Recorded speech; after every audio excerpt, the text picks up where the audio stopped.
this is the most cliche one. I feel like everyone says this, but it's for a good reason. This is, in my opinion, and in all my years of selling real estate, by far the most important, and that is taking a good look at everything that's sitting out in your home.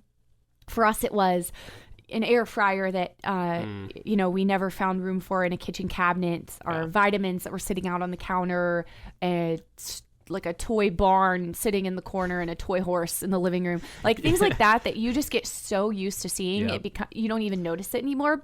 But take a really good look at all that stuff, and then either box it up if you're going to be moving anyway. If you are moving, box it up, put it in a spare bedroom, or best case scenario would be the garage if you have that, an attic space, or if it's things that you're still going to use, like your vitamins while you're living there, then reorganize and make room for it in a cabinet, because that will make a huge difference. Can I add to that just a little bit? Please do. So I'm a really intentional person. So like, say you were wanting to sell your house, and that doesn't mean like you're wanting to just put your house up for sale and just say, oh, whatever happens, happens. I'm going into the listing process and selling process, understanding and knowing that I'm going to be selling my house. And so if that really matters to you, then boxing these things up, putting things away shouldn't be bothering you at all. You're saving yourself legwork for later. Exactly. And so a lot of people, we might touch on this here in a little bit, but they either put it into a storage unit, which it does cost money, or they just pack their garage, because in reality people aren't really looking at the garage and saying, oh, what a pack rat this must be, I'm not buying this house. They're looking at the home itself, and so that's just extra storage space that a lot of people use. So they might even be looking at it saying they're packed up and ready to go. And that's all that's stuff a good there. thing. And that's really true. And that honestly is a lot of my feedback from my buyers. That's so like, true. wow, these people, they're motivated, they want to get out of here. And if that's you're selling your house with intention, and you're taking away all of the personal items and that type of stuff, and you don't have a problem making your house a little bit less cluttered, or now of course, keep the stuff out that you use every day. Okay, that's what I always say. Well, I wouldn't say keep it out. I would say keep it within reach, but find a home for it. There you go. And make room. There you go. Thanks for correcting. Don't keep it out on the counter. Have it as a reach to where you're able to use it.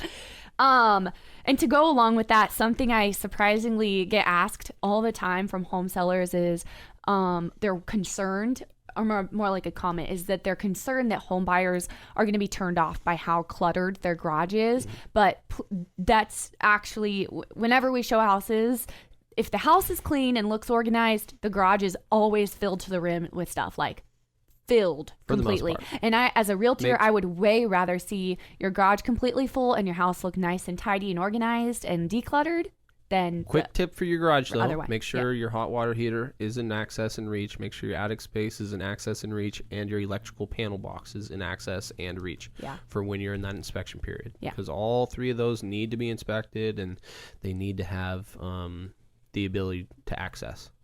All right. So the next tip for, and the last tip before we get into the Q&A segment of this, for getting your home ready to sell is the curb appeal. And so what we have to say about this is, if you don't want to put money into it, some things that can make a big difference for very small amount of effort is just simply giving your home a good bath, making it really clean, cleaning up the exterior of it, and maybe there's moss on the roof, trying to get that off.